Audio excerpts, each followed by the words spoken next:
మేము వెళ్ళేదైతే అక్క మహాదేవి కేవ్స్ అన్నమాట. ఇంకా రూమ్‌కొచ్చి ఫ్రెష్ అయిపోయిన తర్వాత అందరం కలిసి స్టార్ట్ అయిపోయాము. వెళ్ళేటప్పుడు ఇక్కడైతే స్నాక్స్ తీసుకొని వెళ్ళాము. ఎందుకంటే అక్కడికి వెళ్ళిన తర్వాత వాటర్ కానీ, స్నాక్స్ కానీ ఏముండవు. మనం వెళ్ళేటప్పుడే ఈ ఫుడ్‌ని మొత్తం క్యారీ చేసుకొని వెళ్ళాలి. తర్వాతైతే టికెట్ కౌంటర్ దగ్గరికైతే వచ్చాము. ముందే 8:00కే వెళ్ళి టికెట్ తీసుకోవాలన్నమాట. దాని తర్వాత మనకొక టైం చెప్తారు. ఆ టైంకైతే ఇక్కడికి రావాలి. ఇక్కడ నుంచి ఆ రూప్ ఉంది కదా! ఆ రూప్ నుంచి కిందికి వెళ్ళాలి. ఈ వాటర్‌లోనే అన్నమాట ఇప్పుడు మనం ప్రయాణం చేసేది. పడవలోని ఈ వాటర్‌లో కేవ్స్ దగ్గరికి వెళ్ళాలి. ఇక్కడ నుంచి ఆ కేవ్స్ దగ్గరికి 16 కిలోమీటర్స్ దూరంలో ఉందన్నమాట. అయితే మేమైతే ఈ రూప్‌లో కూర్చొని ఇక్కడ నుంచయితే కిందికి వెళ్ళాము. రూప్ దిగి కిందికి వెళ్ళిన తర్వాత లెఫ్ట్ సైడ్‌లో ఒక రూమ్ ఉంటుందన్నమాట. ఏపీ టూరిజం బోర్డింగ్ టికెట్ అని చెప్పేసి. అక్కడికి వెళ్ళిన తర్వాత వాళ్ళైతే మన డీటెయిల్స్ మొత్తం అడుగుతారు. మన డీటెయిల్స్ మొత్తం ఇచ్చిన తర్వాత వాళ్ళైతే ఒక లిస్ట్ ఫార్మ్ చేస్తారన్నమాట. ఆ బోటింగ్‌లో 60 మెంబర్స్ వెళ్ళాలి. ఆ లిస్ట్‌లో మన నేమ్స్ ఉంటాయా లేదా అని చూసుకోవాలన్నమాట. చూసుకొని వెళ్ళిపోవాలి. మన టికెట్స్ ఉంటాయి గదా! మళ్ళీ ఇక్కడ చెక్ జేసే వాళ్ళుంటారు. ఇక్కడ మన టికెట్స్ చూసి ఎంత మెంబర్స్ అని చెప్తే వాళ్ళు పంపించేస్తారు. ఇక్కడ నుంచే వెళ్ళిపోవాలన్నమాట. ఈ స్టెప్స్ నుంచి అక్కడ బోటింగ్ కనిపిస్తుంది కదా! అక్కడి వరకైతే వెళ్ళాలి. అక్కడ వెయిట్ చేస్తే ఒక బోటింగొచ్చి తీసుకొని వెళ్తుంది. నేనైతే ముందు దాంట్లో క్లియర్‌గా ఇంక ఎక్స్‌ప్లెయిన్ చేస్తాను. మేమైతే ఇక్కడ నుంచి ఇంక బోటింగ్ దగ్గరికైతే వెళ్ళిపోయాము. ఇక్కడ చూపిస్తున్నాను కదా! ఆల్రెడీ అక్కడ చాలామంది వెయిట్ చేస్తున్నారు. తర్వాత మేము కూడా ఇక్కడ వెయిట్ చేస్తున్నాము. మేము వెళ్ళిన ఒక 20 మినిట్స్ తర్వాతయితే బోటింగొచ్చి పికప్ చేసుకుంది. నేనిక్కడ ముందు కూడా చూపిస్తాను ఆ బోట్ ఎలా ఉందని చెప్పేసి. ఇదే అన్నమాట మేమైతే ఇప్పుడు వెళ్ళాల్సిన బోటు. అది వచ్చాక ఇంక అందరం అయితే వెళ్ళి కూర్చున్నాము. కూర్చున్న ఒక 5 మినిట్స్‌కి బోట్ అయితే స్టార్ట్ అయిపోయింది.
ఆల్మోస్ట్ గుడి దగ్గరికైతే వచ్చేసాము. అక్కడ వైట్ కలర్‌లో కనిపిస్తుంది చూడండి. అదే అన్నమాట టెంపుల్. అయితే శ్రీశైలం నుంచి ఇక్కడికి రావడానికి 1 ½ అవర్ టైం పడుతుంది. మొత్తం 16 కిలోమీటర్స్ ఉందన్నమాట. అయితే ఇక్కడికి కొంచెం దూరంలో ఉన్నప్పుడు ఈ బోటింగ్ ఆపేసి అక్కడ బోటింగ్‌లో ఉన్న ఆయనైతే ఈ అక్క మహాదేవి గురించి అయితే మొత్తం మనకి ఎక్స్‌ప్లెయిన్ చేస్తాడు. మీకే సేవ చేసుకోవడానికి అంకిత చెప్పి మొక్కుకుంటారంట. అన్న కొంతకాలంలో ఒక ఆడబిడ్డకి సంతానం కలిగితే మహాదేవి అని చెప్పి నామకరణం చేస్తారు. ఆమె జాతకం తీసుకెళ్లి వాళ్ళ కులకు ఇస్తారంట. అల్లం ప్రభు బస్సేస్తాడు. వాళ్ళు చెప్తారంట, ఈమె ఏకసంత గ్రహి కారణ జన్మరాలు, మీ కుటుంబంలో జన్మించడం మీ అదృష్టం, సాక్షాత్తు బ్రహ్మరాంబదేవి స్వరూపం చెప్తారంట. అన్నట్టుగానే చిన్నప్పటి నుంచి శివభక్తురాలు, ఎప్పుడు శివుణ్ణి పూజిస్తూ శివుణ్ణి ధ్యానిస్తూ శివుణ్ణి ఆరాధిస్తూ ఉంటుంది. ఎక్కడికి వెళ్ళినా శివ ధ్యానం తప్ప ఇంకో ధ్యానం ఉండదు. యుక్త వయసు అంటే పెళ్లి వయసు వచ్చిన తర్వాత ఒక దేవాలయంలో కూర్చొని ధ్యానం చేసుకుంటూ ఉంటుంది. అదే రాజ్యాన్ని జైన మతస్థుడు కౌశికుడు, అప్పటి రాజు, ఈమెను చూస్తాడంట. ఎన్ని రాజ్యాలు తిన్నా సరే ఇంత రందగత్త నా రాజు ఎక్కడ చూస్తుండంట. నా రాజ్యంలో ఇంత రందగత్త ఉందా, ఎలాగైనా సరే ఈమె నేను వివాహం చేసుకుని చెప్పి అనుకుంటాడంట. అన్నట్టుగానే మంత్రి గారితో కబుర్లు పంపిస్తాడు. ఇదంతా మాట్లాడమని చెప్తారంట. మంత్రి గారు చెప్తారు, మీ కూతురు మా రాజుగారు ఇష్టపడుతున్నారు, చేసుకుంటే మీ కూతురుని వివాహం చేసుకుంటా అని చెప్పి చెప్తారంట. ఈ మాట విన్న ఏతను సరే సంతోషిస్తారు. ఎందుకంటే రాజ్యాన్ని పరిపాలించే రాజు తన కూతురు వివాహం చేసుకుంటే సుఖ సంతోషాలతో ఉండని చెప్పి అనుకుంటారు. కానీ వీళ్ళేమో బాధపడతారంట. మరి మేమేంటో శివునికి సేవ చేసుకొని చెప్పి బాధపడుతుంటే ఈ మహాదేవి వచ్చి అడుగుతుంట, ఏంటి తండ్రి గారు బాధపడుతున్నారంటే, ఇలా రాజుగారు మిమ్మల్ని ఎక్కడో చూస్తారంటమ్మా, చేసుకుంటే మిమ్మల్ని వివాహం చేసుకుంటా అని చెప్పి చెప్తారంట. రాజా, మీరు నన్ను ఇష్టపడుతున్నారు కదా, నన్ను పెళ్లి చేసుకోవాలనుకుంటే మీకు 3 షరతులు, వాటికి ఒప్పుకున్నట్లయితే నేను మిమ్మల్ని వివాహం చేసుకున్నాను చెప్పి చెప్తానంట. రాజుగారు అనుకోండి, రాజ్యంలో ఎంతో మందికి ఎంతో సేవ చేశాను, నేను పెళ్లి చేసుకుపోయే నా పత్నికి 3 కోరికలు తీర్చని చెప్పి రాజుగారు ఒప్పుకుంటారంట. మొదటి కండిషన్, మీది జైన మతం, మాది వీరశైవ మతం, మీకు మాకు చాలా తేడా ఉంది, మీరు మీ మతం నుంచి మా మతంలోకి మారినట్లయితే నేను మిమ్మల్ని వివాహం చేసుకున్నాను అని చెప్పి చెప్తాను. ఆ విధంగా ఎందుకు కోరుకుంటారంటే ఆ కాలంలో జైన మతస్థులు వీరశైవ మతస్థుల్ని చిన్నచూపు చూస్తారంట. ఈ విధంగానే సరే నా మూలంగా ఈ కులవీక్షణ ఎక్కువ చెప్పి ఆ విధంగా కోరుకుంటుంది. రెండో కండిషన్, మీ రాజ్యంలోని మీ ఆస్తిని డబ్బును దాన ధర్మాలు చేస్తాను, ఎందుకు చేశాను ఎంత చేస్తాను చెప్పి నన్ను అడగరాదంట. ఒక అమ్మాయి కోసం రాజ్యంలోని ఆస్తిని దానం చేస్తుంటారని ఒప్పుకుంటారా? ఎవరు ఒప్పుకోరు. కానీ రాజుగారు ఒప్పుకుంటారంట. ఎందుకంటే ఆమెకు అంతా దాసం అయిపోతుంది, ఆమె ఎన్ని దాన ధర్మాలు చేస్తేనే పట్టించుకోవడంట. ఈ జన్మకు నాకు ఈ అమ్మాయి దొరికితే చాలనుకునేవాడంట. మూడో కండిషన్, ఇది ముఖ్యమైనది, మీ పూజా మందిరంలో ధ్యానంలో కూర్చుంటాను, ధ్యానం నుంచి ధ్యానించి బయటకు వస్తుంది, వివాహం చేసుకోవచ్చు అని చెప్పి అనుకుంటారు రాజుగారు. ఆమె ఏం చేస్తారు, చిన్న శిబిరాన్ని ఏర్పాటు చేసుకొని కొంత మట్టిని తీసుకొని చిన్న శివలింగం ఏర్పాటు చేసుకొని ధ్యాన ముద్రలో కూర్చుంటుంది. రోజులు గడిచిపోతాయి, వారాలు గడిచిపోతాయి, నెలలు గడిచిపోతాయి, ఆమె ధ్యానం నుంచి బయటికి రాదు. రాజుగారికి ఏమో కోపం వస్తుంది. నేనేదో ఒక్కరు కూర్చొని 2 నెలలు కూర్చుంటా అనుకున్నా కానీ సంవత్సరం తరపాలి ఇలాగే కూర్చుంటే నా యవ్వనం అంతా తరిగిపోద్ది కదా, యవ్వనం అంతా తరిగిపోయిన తర్వాత వివాహం చేసుకొని నిర్ణయించాయని చెప్పి ఆమె దగ్గరికి వెళ్ళి మాట్లాడతాంట. ఇప్పటికే చాలా రోజులు గడిచిపోయింది, మిమ్మల్ని వివాహం చేసుకోవాలి, ధ్యానం నుంచి బయటికి రానని మాట్లాడితే ఆయన మాట్లాడే మాటకి మేము సమాధానం ఇవ్వదంట. అంత భక్తి ధ్యానంలో మునిగిపోయింది. ఆయన ఏం చేస్తాడు, కామద్రియం ఆపుకోలేక ధ్యానంలో ఉండగానే ఈమె ఆలింగనం చెప్తాడు, కౌగిలించుకుపోతాడు. అప్పుడు ఆమె తపస్సుకు భంగం కలిగి తపస్సు నుంచి బయటకు వస్తుంది. రాజా, నాకు ఇన్ని రోజులు నీరు లేదు, నిద్ర లేదు, ఆహారం ఏం లేదు, ఓ నమః శివాయ మంత్రం తప్ప ఏం లేదు, ఇన్ని రోజులు నా భక్తిని గుర్తిస్తావు అనుకున్నా కానీ ఈ తుచ్చమైన శరీరాన్ని కోరుకుంటావు అనుకోలేదని తన వంటి మీద నా వస్త్రాలను తీసి రాజుగారి మాన విసిరి కొడుతుంట. దిగంబరిగా మారిపోద్ది, తన కుర్లే తనకు వస్త్రాలు అయితే. అప్పుడేమైందంటే జైన మతస్థుడు తీర్థంకరుడు ఈమె దేవంలో దశమిషంట కౌచుకుంది. అప్పుడు రాజుగారికి జ్ఞానోదయం కలిగి కాళ్ళ మీద పడి క్షమాపణ వేడుకుంటుంట. అక్క, అమ్మ క్షమించు, ఇన్ని రోజులు నిన్ను దురదృష్టితో చూశాను కానీ నీ భక్తిని గుర్తించలేకపోయింది చెప్పి ఆ రాజుగారు అంటుంట. మీరు ఈ రాజ్యంలోనే ఉండండి, చింది శ్రీశైలానికి. ఇక్కడ శ్రీశైలంలో బ్రహ్మరాంబ మల్లికార్జున స్వామిని దర్శనం చేసుకుని నా స్వామిని ధ్యానించుకోవడానికి ఒక అనువైన ప్రదేశం కావాలని వెతుకుతూ ఉంటే వనదేవత దారి చూపించిందంట. మంచి సంకల్పంతో ఈ శ్రీశైలం వచ్చావమ్మ, నా గర్భంలో చోటిస్తాను నీకు, నరమానవుని కంటపడం ప్లేస్ అని చెప్పి మనం వెళ్ళబోయే గృహలు దాదాపు 70 అడుగులు ఉంటుంది. ఆ 70 అడుగుల గృహ లోపల 12 సంవత్సరాలు తపస్సు చేసింది అక్కమాదేవి. ఆమె తపస్సుకు మెచ్చి భ్రమరాంబ మల్లికార్జున స్వామి దర్శనం ఇచ్చి స్వయంగా వెలిపించిన లింగం ఇది, మానమాతలు పెట్టిన లింగం కాదు. శ్రీశైలంలో ఉండే లింగాన్ని జ్యోతిలింగం అంటాం. 1000 రూపాయలు ఖర్చు పెట్టి మనం అభిషేకం చేస్తాం. ఇక్కడ ఉన్న లింగానికి ఎవరు అభిషేకం చేయరు. 5 నిమిషాలకు 10 నిమిషాలకు ఒక్కో డ్రాప్ లింగం మీద పడుతూ ఉంటుంది. 365 డేస్ అభిషేకం జరుగుతూనే ఉంటుంది. మీరు అక్కడికి వెళ్ళిన తర్వాత చూడొచ్చు. మిగతా విషయాలు అయితే అక్కడికి వెళ్ళిన తర్వాత ఎక్స్ప్లెయిన్ చేస్తాను. ఇక్కడ గుడిసెలు కనపడతాయి చూడండి. ఇక్కడ నుంచి బై వాక్ పైకి 8 కిలోమీటర్లు నడుచుకుంటూ వెళ్తే కదిలివనం అని చెప్పే ప్లేస్ ఉంది. విన్నారా ఎవరైనా? కదిలివనం. అక్కడికి వెళ్ళి అక్కడ కొంతకాలం తపస్సు చేసి ఒక జ్యోతి రూపంలో స్వయంవరంలో కలిసిపోయింది ఈ అమ్మవారు. ఎవరిని వివాహం చేసుకుని ఎక్కడా జీవ సమాధి కాలేదు. ఒక శివభక్తురాన్ని జన్మించింది, శివుడిలో ఐక్యమైపోయింది. లాక్డౌన్ ముందు వరకు మనకు అక్కడికి వెళ్ళడానికి పర్మిషన్ ఉండేది. ఎనిమల్స్ ప్రాబ్లం వల్ల ఆ ప్యాకేజ్ మొత్తం స్టాప్ చేశారు. ఓన్లీ అక్కమాదేవి కేవ్స్ వరకే పర్మిషన్ ఇచ్చారు మనకి.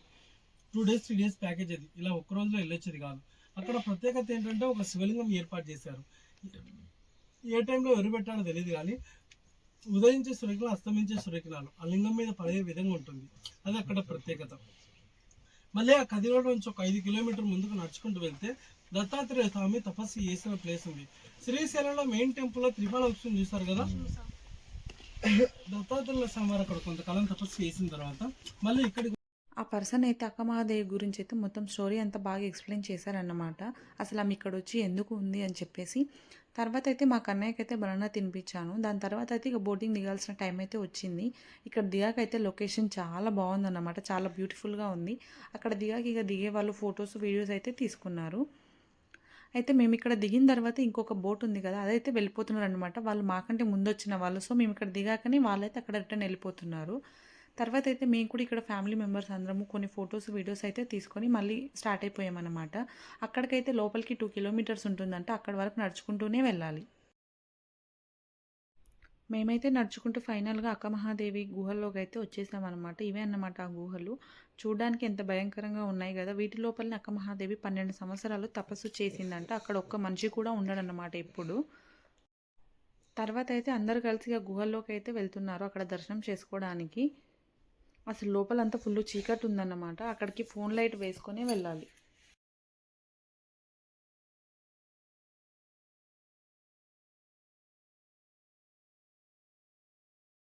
కొంచెం ముందుకు వెళ్ళాక గుహల లోపలికి మొత్తం వంగే వెళ్ళాలన్నమాట. ఎందుకంటే అక్కడ నించోడానికి కూడా ఉండదు.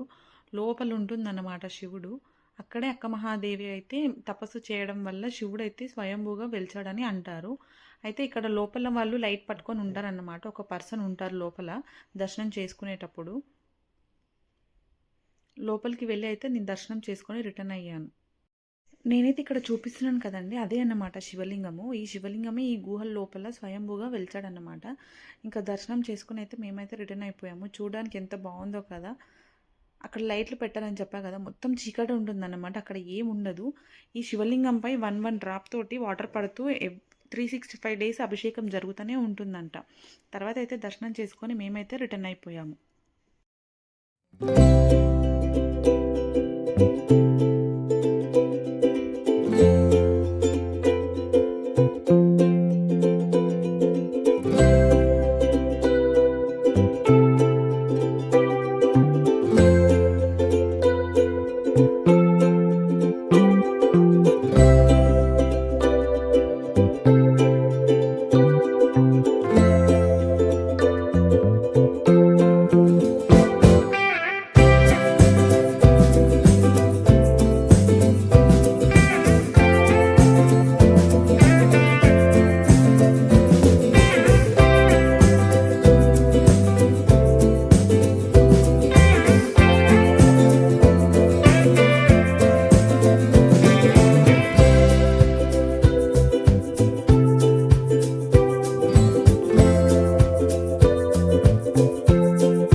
అదే బోట్‌లో 1 ½ అవర్ జర్నీ చేసి మళ్ళీ అయితే రిటర్న్ అయిపోయాము. ఇంకా రూమ్‌కొచ్చేసామన్నమాట. రూమ్‌కొచ్చి లగేజ్ తీసుకొని ఇంకా హైదరాబాద్‌కి అయితే స్టార్ట్ అయిపోయాము.